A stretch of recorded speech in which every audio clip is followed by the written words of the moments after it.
नमस्कार साथियों, mission classes में आपका स्वागत है। मेरा नाम रोहित है और आज मेरे साथ आप करेंगे 20 अगस्त के महत्वपूर्ण करंट अफेयर जो आने वाली सभी प्रतियोगी परीक्षाओं के लिए महत्वपूर्ण है। बिल्कुल शांति से हम इन करंट अफेयर को कवर करने वाले हैं और आप इन्हें साथ के साथ नोट करना चाहे नोट कर सकते हैं। अगर आपको इनकी पीडीएफ चाहिए तो आप कमेंट कर दीजिएगा, आपको पीडीएफ मिलेगी और दिए गए नंबर पर आप हमें व्हाट्सएप मैसेज कर सकते हैं और हमारे दिए गए टेलीग्राम चैनल के इस @MC9650 पर आप इस हमारे ग्रुप को ज्वाइन कर सकते हैं। वहाँ आपको मिलेगा एक रेगुलर स्टडी मटेरियल। तो शुरुआत करते हैं इन सभी तथ्यों की, समय बर्बाद नहीं करते। तो देखिएगा,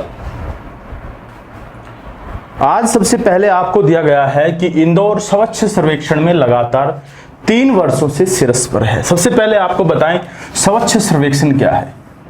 प्रिय विद्यार्थियों, भारतीय सरकार द्वारा वर्ष 2016 में एक सर्वेक्षण की शुरुआत की गई थी ताकि इससे यह आंकलन किया जा सके कि किस शहर की स्वच्छता सर्वोपरि है और इसमें प्रतियोगिता की भावना सभी शहरों में आपस में आगे आएगी और सभी शहर स्वच्छता की तरफ आगे बढ़ेंगे।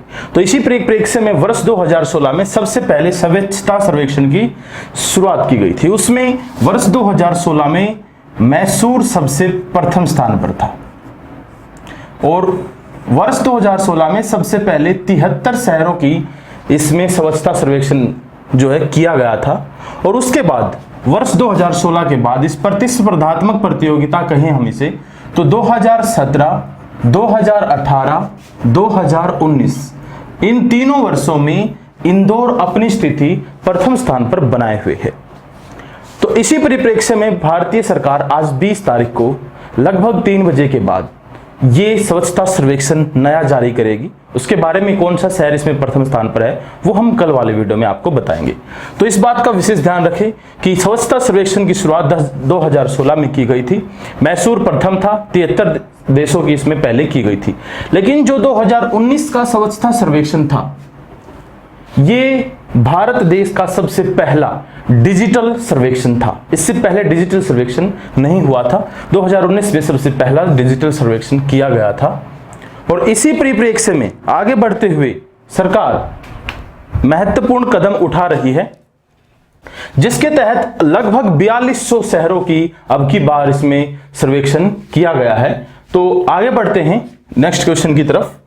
पढ़ई तुहर पारा योजना की शुरुआत। पढ़ई तुहर पारा, पढ़ाई तुम्हारे मोहल्ले में, इसका हिंदी मीनिंग होगा पढ़ाई तुम्हारे मोहल्ले में।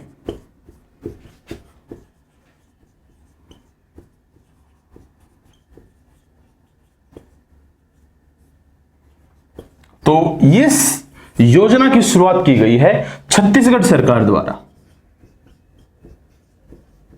छत्तीसगढ़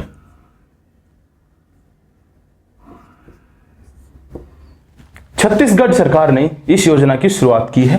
पहले तो याद रखें कि वहां के मुख्यमंत्री कौन हैं, वो हैं भूपेश बघेल, वहां के मुख्यमंत्री। प्रिय विद्यार्थियों, आपको बताएं पढ़ई तो हर पारा योजना के तहत छत्तीसगढ़ सरकार हर बच्चे तक संक्रमण से बचते हुए एक ऐसी योजना लेकर आई है जिसमें हर बच्चे तक पढ़ाई सुनिश्चित की जा सकेगी। इस योजना के तहत बच्चों को पढ़ाई सामग्री उनके मोहल्ले में प्रोवाइड करवाई जाएगी। वहीं पर उनके जहां वो रहते हैं उस क्षेत्र में अगर कोरोना संक्रमण नहीं है तो वहां पर पढ़ाई इस योजना के तहत करवाई जाएगी। इससे पहले भी छत्तीसगढ़ सरकार कई योजनाएं लेकर आई है, जैसे कि बुलटू आपके द्वार। बुलटू आपके द्वार के तहत क्या है कि जिन बच्चों के पास इंटरनेट की पहुंच नहीं है वो क्या करेंगे कि ब्लूटूथ के जरिए किसी क्षेत्र विशेष में, मोहल्ला विशेष में एक दिन निर्धारित करके वहां पर एक सरकारी कर्मचारी जाएगा और ब्लूटूथ के माध्यम से उन बच्चों के फोन में सारी सामग्री जो 1 हफ्ते तक का जो उनका स्टडी मटेरियल है वो प्रोवाइड करवाएगा। ऐसी सरकार पहले ऐसी योजनाएं जो है शुरू कर चुकी है। तो अब की बार उन्होंने पढ़ाई तुम्हारे मोहल्ले में यानी पढ़ाई तुहर पारा की योजना की शुरुआत की है। नेक्स्ट क्वेश्चन है हमारा ई संजीवनी प्लेटफॉर्म ने 2 लाख एंट्री की। प्रिय विद्यार्थियों, ई संजीवनी प्लेटफॉर्म एक ऐसा प्लेटफॉर्म है जिसके तहत संक्रमण से ये रिलेटेड है, स्वास्थ्य सेवाओं से रिलेटेड है। इसमें क्या हुआ था प्रिय विद्यार्थियों, ई संजीवनी प्लेटफॉर्म में 2 योजनाएं सम्मिलित थी। पहली योजना थी डॉक्टर टू डॉक्टर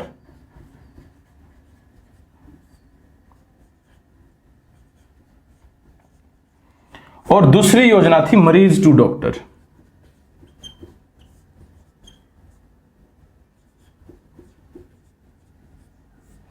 एक्चुअली इस योजना में था क्या कि इस जो ई संजीवनी योजना थी वो थी डॉक्टर टू डॉक्टर, और दूसरी योजना चलाएगी जिसमें ई संजीवनी ओपीडी कहा गया, ई संजीवनी ओपीडी।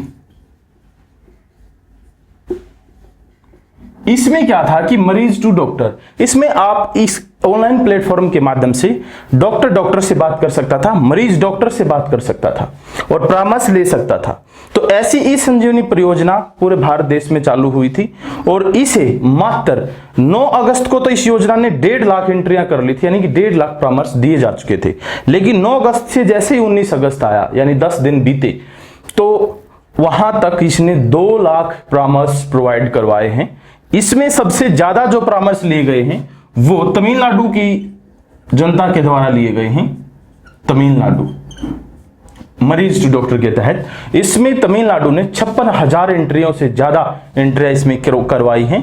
तो ये महत्वपूर्ण योजना के तौर पे उभरी है ई संजीवनी प्लेटफॉर्म, जो घर बैठे ऑनलाइन प्लेटफॉर्म के माध्यम से बच्चों को या फिर माता पिता को, जो भी आप अगर डिजिटल सिस्टम से जुड़े हैं तो आपको डॉक्टर वहीं पर सारी सुविधाएं प्रोवाइड करवा रहा है। और इसमें दूसरा नंबर अगर हम देखें तो वो उत्तर प्रदेश सरकार का है तमिलनाडु के बाद। आगे बात करते हैं, केंद्र सरकार ने दी एनआरए को मंजूरी। देखिएगा एनआरए महत्वपूर्ण है। ये आप जो अगर इस वीडियो को देख रहे हैं तो आप प्रिय विद्यार्थियों, ये सिर्फ आपके लिए ही उपलब्ध हुई है एनआरए।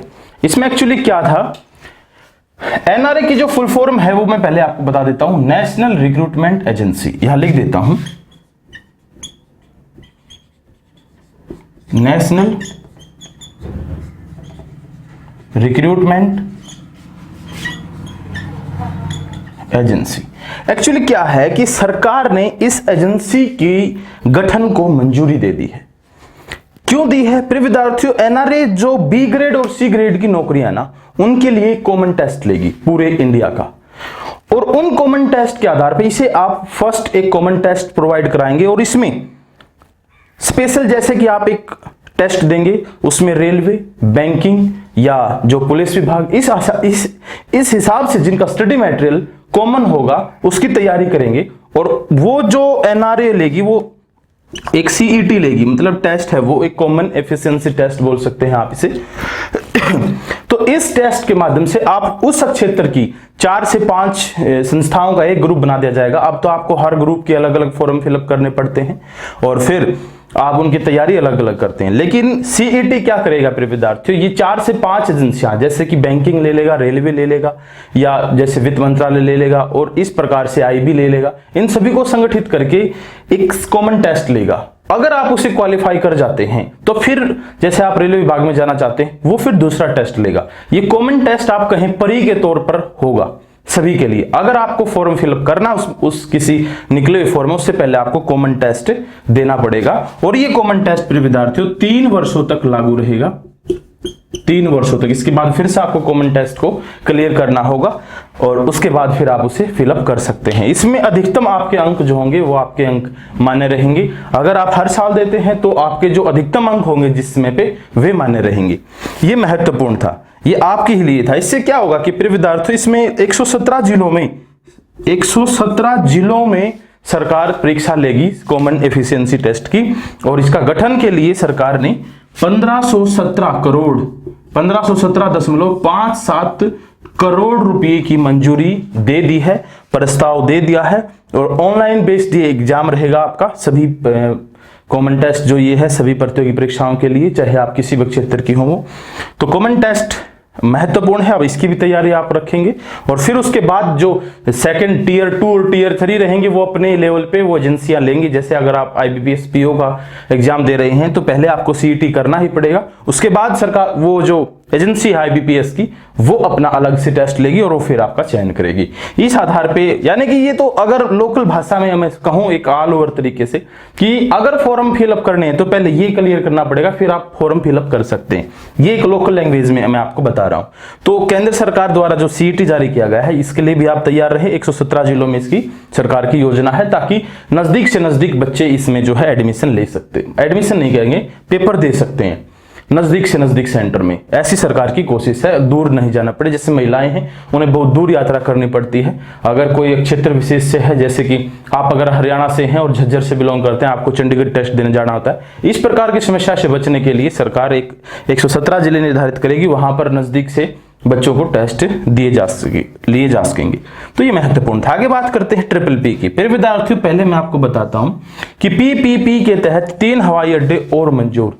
अब ये है क्या? Public private partnership. फिर विद्यार्थियों जो सरकारी और निजी क्षेत्र के तहत मिलकर चलाने वाले जितने भी हवाई अड्डे हैं उसको बोलते हैं ट्रिपल पी, यानी कि पब्लिक प्राइवेट पार्टनरशिप। ये 3 सरकारी भी और गैर सरकारी यानी निजी क्षेत्र मिलकर जो एक योजना चला रहे हैं, जिसके तहत 3 हवाई अड्डों को मंजूरी दी गई है, यानी कि वो अब प्राइवेट कंपनियों के हाथ में हैं। वो 3 हवाई अड्डे कौन से हैं? पहला तो है आपका जयपुर हवाई अड्डा, दूसरा है गुवाहाटी और तीसरा है आपका तिरुवनंतपुरम।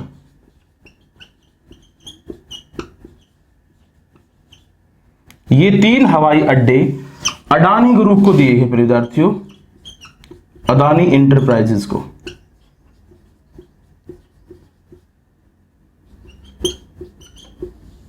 ये 3 हवाई अड्डे प्रदान किए गए हैं। तो इससे क्या होगा कि यहां पर ये प्राइवेट क्षेत्र की कंपनी है, ये इन हवाई अड्डों का परिचालन करेगी।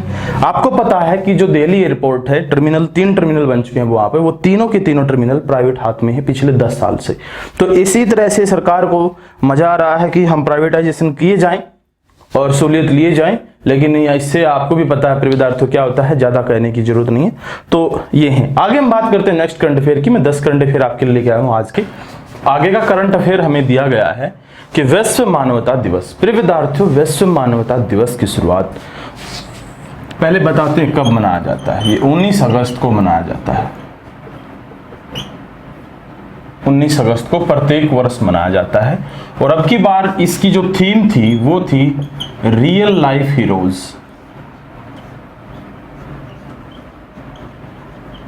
रियल लाइफ हीरोज इसकी अब की बार की थीम थी मानवता दिवस की।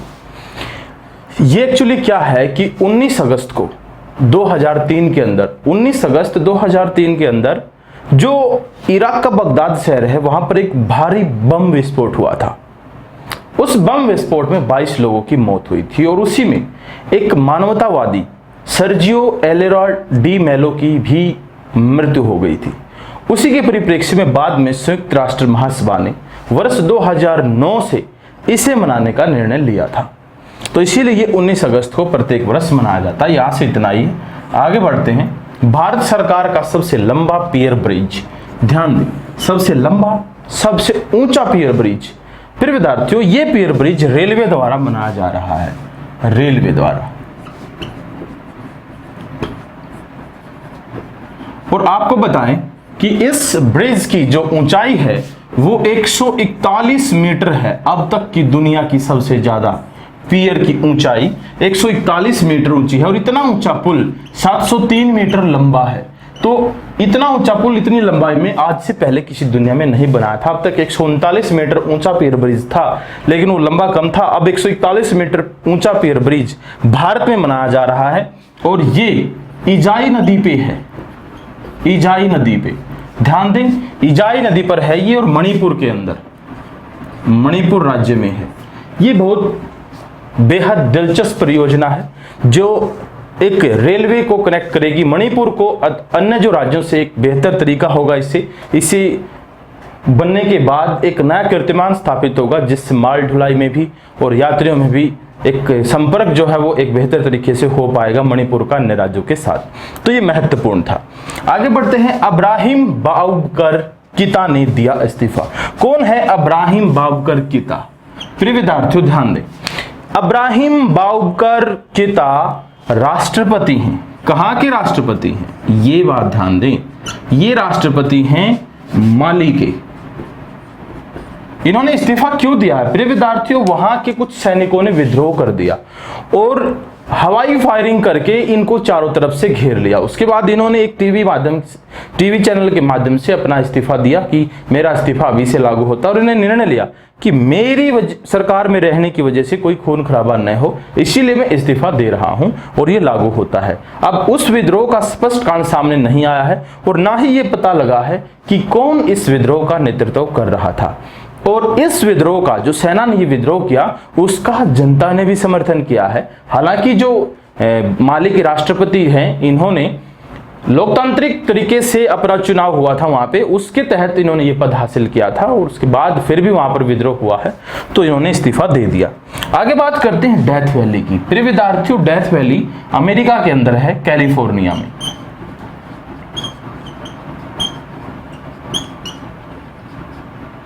कैलिफोर्निया में ये डेथ वैली है। आपको एक बताते हैं कि ये जो डेथ वैली है ना प्रिय विद्यार्थियों, यहां पर पृथ्वी का सबसे ज्यादा तापमान दर्ज किया गया है 54.4 डिग्री सेल्सियस। प्रिय विद्यार्थियों, 54.4 डिग्री सेल्सियस धरती का सबसे ज्यादा तापमान। वहां इतना तापमान क्यों है? एक तो ये कि प्रशांत महासागर से उठने वाली जितनी भी हवाएं हैं वो अपनी नमी वहां तक पहुंचते पहुंचते खो चुकी होती हैं, और वहां पर शुष्क और गर्म हवाएं ही पहुंचती हैं, जिसकी वजह से वहां तापमान बढ़ता है। और भी दूसरी बातें हैं कि ये जो डेथ वैली समुद्र तल से नीचे है, और ऐसी स्थिति में जब भी कभी समुद्र तल से नीचे की स्थिति आती है तो ऐसी स्थिति में वहां पर तापमान बढ़ता है। एक ये भी वहां का फैक्ट है जिससे वहां पर तापमान में बढ़ोतरी हुई है। इससे पहले और भी कहीं 58 डिग्री सेल्सियस भी नोट किया गया था, लेकिन उसको बाद में माना नहीं। हालांकि इसे भी जो विश्व तापमान संस्था है, जो WHO ने विश्व तापमान निर्धारित किया गया है, उसके तहत जो एक आयोग गठित है वो इसकी जांच करेगा और वो निर्धारित करेगा कि क्या सच में ऐसा तापमान वहां पर था। तो इसी परिप्रेक्ष्य में इसे याद रखें, डेथ वैली को कैलिफोर्निया में है। ये क्वेश्चन में आ सकते हैं, डेथ वैली कहां पर है? कैलिफोर्निया में, और वहां पर धरती का सबसे अधिक तापमान 54.4 डिग्री सेल्सियस अंकित किया गया। आगे बात करते बांग्लादेश से चीन की नई दोस्ती। क्या जबरदस्त बात है। चीन क्या कर रहा है मेरे विद्यार्थियों? चीन एक सातिर चाल चल रहा है। कैसे? चीन ने पहले तो पाकिस्तान को अपने हाथों में लिया, पाकिस्तान से गहरी दोस्ती की, पाकिस्तान के अपने हिस्से में वो जो हमारा POK है वहां से भी उसने रोड बनाया। उसके बाद अब नेपाल की एक नई करतूत सामने आई है, उसने हमारे क्षेत्र को अपने नक्शे में शामिल किया है, जिस प्रकार पाकिस्तान ने भी उसके बाद किया है हमारे बहुत सारे क्षेत्र को अपने उस नक्शे में शामिल। अब चीन क्या कर रहा है? उसके बाद चीन बंगाल के साथ दोस्ती कर रहा है। फिर विद्यार्थी बांग्लादेश के साथ, बंगाल के साथ नहीं, बांग्लादेश के साथ। बांग्लादेश के साथ कैसी दोस्ती कर रहा है? उसने वहां की एक तीस्ता नदी परियोजना है, तीस्ता नदी परियोजना।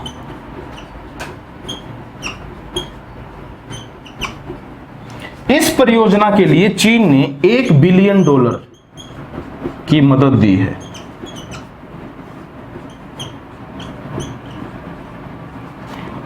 $1 बिलियन की मदद दी है इस तीस्ता नदी परियोजना के लिए।